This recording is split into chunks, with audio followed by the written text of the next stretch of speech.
नमस्कार, मैं हूं ब्रिज द्विवेदी। एग्रीमीटर में आप सभी का स्वागत है। आज के एग्रीमीटर में हम जीरा पर चर्चा करेंगे। जीरा पर विस्तार से बातचीत करने के लिए हमारे साथ दो खास मेहमान जुड़ रहे हैं। कमोडिटी एक्सपर्ट भूपेश शर्मा जी और ऊंझा के जीरा कारोबारी सज्जन अग्रवाल जी। आप दोनों का बहुत बहुत स्वागत है द बोनस में। बहुत धन्यवाद। नमस्कार सर। भूपेश सर, आपसे शुरुआत करना चाहूँगा। गुजरात में जीरे की मौजूदा खेती में पिछले साल से करीब 25% आगे चल रही है। क्या मौसम जो फसल के लिए अनुकूल है और आने वाले उत्पादन को लेकर आपका आकलन क्या कह रहा है? जी सर, अगर जीरे की खेती की बात करी जाए तो जीरे में अभी पूरी तरीके से फसल के हिसाब से सभी कुछ अनुकूल है। अगर बिजाई के आंकड़ों की बात करें तो तकरीबन ऐसा सुनने में आ रहा है कि 10 से 15% बुआई में थोड़ी कमजोरी दिखाई पड़ रही है अभी। ओवरऑल अगर हम राजस्थान और गुजरात दोनों को मिलाकर देखें तो, और वहीं अगर फसल की बात करें तो फसल बहुत ही शानदार, जिस तरीके से हमारे पास वीडियोस आते हैं, क्लिप्स आती है छोटी, उस हिसाब से अभी फसल काफी अच्छी मजबूत खड़ी है। और यहाँ पर अगर यील्ड की बात करेंगे, फसल अच्छी है तो इसका मतलब ये होता है कि यील्ड काफी अच्छी है और उसकी संभावना काफी अच्छी रहती है। तो लगभग जो पिछले साल उत्पादन हुआ था उतना उत्पादन होने की संभावना रहेगी यहाँ पर। सज्जन सर, आपके पास आना चाहूंगा। सर, आपका क्या आकलन कह रहा है उत्पादन को लेकर? मेरी रिपोर्ट थोड़ी भूपेश जी से थोड़ी सी अलग है। अभी जो जीरे की जो बिजाई की रिपोर्ट है, मैं प्रॉपरली गुजरात से हूँ, तो जीरे की गुजरात में जो बिजाई है वो गवर्नमेंट के आंकड़े के हिसाब से 80-85% है। मगर अगर आप फील्ड में वर्क करो तो ये बिजाई आपको 70% से ऊपर नहीं है गुजरात के अंदर। और राजस्थान की बात करने जाए अपने, तो राजस्थान भी करीबन मेरे ख्याल से 80-85% से ऊपर राजस्थान की बिजाई नहीं है। और रही बात मौसम की, तो मौसम मेरे हिसाब से देखिए, जिस तरह से हम लोग खेतों में वर्कआउट करते हैं, घूमते हैं, तो अभी जैसे कुछ दिन पहले भी मैं राजस्थान था, तो जीरे के लिए जो सर्दी पड़नी चाहिए वो सर्दी अभी नहीं पड़ रही है, जिसकी उसको जरूरत होती है पौधे को ग्रोथ के लिए। तो मेरे ख्याल से अभी थोड़ा सा कुछ भी कहना असमंजस वाली स्थिति होगी, क्योंकि टोटल क्रॉप मेरे कैलकुलेशन के हिसाब से 70% से ऊपर नहीं आएगी। जी बिल्कुल, ये प्रोडक्शन को लेकर सज्जन सर की राय है। अब थोड़ा एक्सपोर्ट के आंकड़ों पर भी नज़र डाल लेते हैं। भूपेश सर, मैं आपसे ही शुरुआत करना चाहूँगा। पहले दर्शकों को बता दें, अप्रैल से अक्टूबर के दौरान जीरा के एक्सपोर्ट में करीब 13% की गिरावट दर्ज की है। सर, आपसे समझना चाहेंगे आगे चलकर जीरा का एक्सपोर्ट कैसा रह सकता है? जी, जीरे के एक्सपोर्ट की बात करें तो जीरे में जैसे फसल आती है तब एक्सपोर्ट इसका बराबर रहता है, क्योंकि जहां नॉन पेस्टिसाइड वाला जीरा जाता है वहां नॉन पेस्टिसाइड वाला ही जाता है, और जहां जिसको ऑर्गेनिक भी बोलते हैं, और जहां जो नॉर्मल जीरा है वो नॉर्मल जीरा जाता है। परंतु वो फसल के आने के साथ ही उसकी शुरुआत होती है एक्सपोर्ट की, क्योंकि एक्सपोर्टर्स को भी पता होता है कि ये फसल अब आने वाली है। जैसे ही होली निकलेगी उसके बाद यहाँ पर एक्सपोर्ट की मात्रा बढ़ते हुए देखी जाती है। हाँ, समय समय पर मान लीजिए कोई ईद है, रमजान है, या कुछ और होता है, या किसी और कहीं फेस्टिवल्स होते हैं, पूरी दुनिया में चलते रहते हैं, उस हिसाब से समय समय पर मांग आती रहती है। परंतु हाल फिलहाल जो आप आंकड़े दिखा रहे हैं, तकरीबन 13.40% का जो गिरावट देखी गई है, मुझे लगता है कि ये अभी भी गिरावट जारी रहनी चाहिए।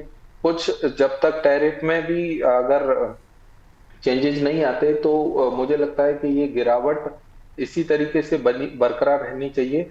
और इसमें एक बात और ध्यान रखनी चाहिए कि जीरा में कैरी फॉरवर्ड पर्याप्त मात्रा में है, तो जिन लोगों को भेजना भी होता है तो उनके पास माल पर्याप्त पड़ा है अभी, तो वे भेजने के लिए तैयार हैं।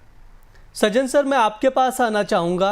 आप कैसे देख रहे हैं सर जीरे के एक्सपोर्ट को लेकर, क्या कहना है सर आपका? देखिए, आंकड़ों के हिसाब से ठीक है, 13% की कमी है। मगर अभी इस बार फरवरी में रमजान है, तो जीरे का जो सबसे बड़ी क्वांटिटी अभी खा रहा है, एक तो चाइना और एक बांग्लादेश खाता है। तो चाइना में पर्याप्त मात्रा में माल हुआ था इस बार, तो चाइना वाले ने तो इस बार ज्यादा क्वांटिटी नहीं ली। मगर ये पुरानी क्रॉप के अंदर ही बांग्लादेश की एक बड़ी डिमांड आएगी रमजान की और बकरीद की, तो उसको अपने मेरे ख्याल से एक्सपोर्ट में अभी तक 40 लाख बोरी जीरा जैसा जा चुका है, और आगे ये करीबन 5-7 लाख बोरी और जाएगा। तो मेरे हिसाब से इसमें पिछले साल के मुताबिक ही आंकड़े हो जाएंगे मार्च तक। और रही बात जो आपको पेस्टिसाइड जीरे वाली बात है और नॉन पेस्टिसाइड जिसे हम आईपीएम कहते हैं, वो तो जो अमेरिकन कंट्री है वो बराबर कंटिन्यूस जितनी बाइंग होती है वो लेते ही हैं, ये कोई इशू नहीं है आपके पास। जी बिल्कुल, ये राय है सज्जन सर की एक्सपोर्ट को लेकर।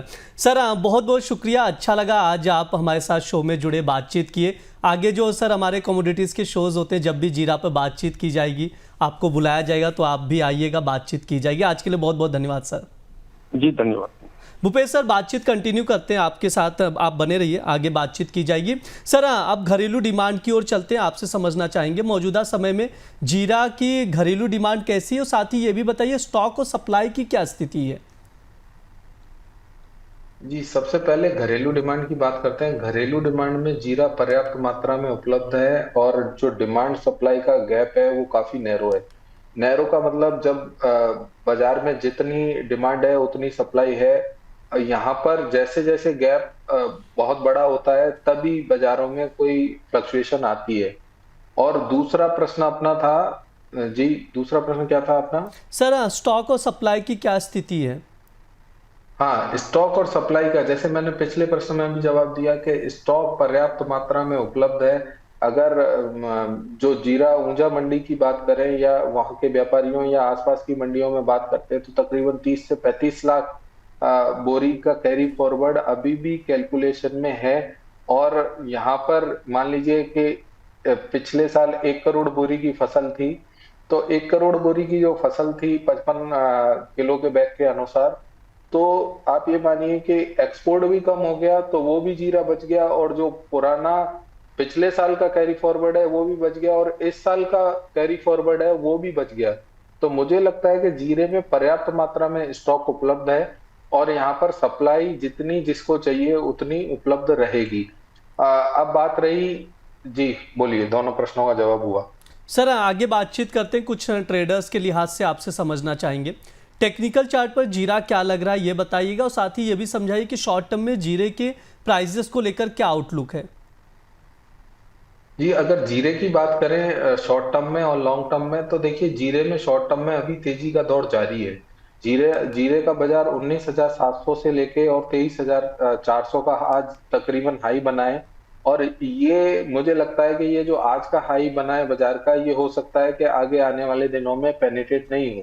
हाल फिलहाल मुझे जीरे के बाजार में तेजी लगती है, परंतु जनवरी के फर्स्ट वीक के बाद जीरे में फिर से एक बार मुझे गिरावट संभावित लगती है, क्योंकि भाव 23,300 के जो भाव है ये मल्टीपल मंथ्स के हाई के ऊपर के भाव है।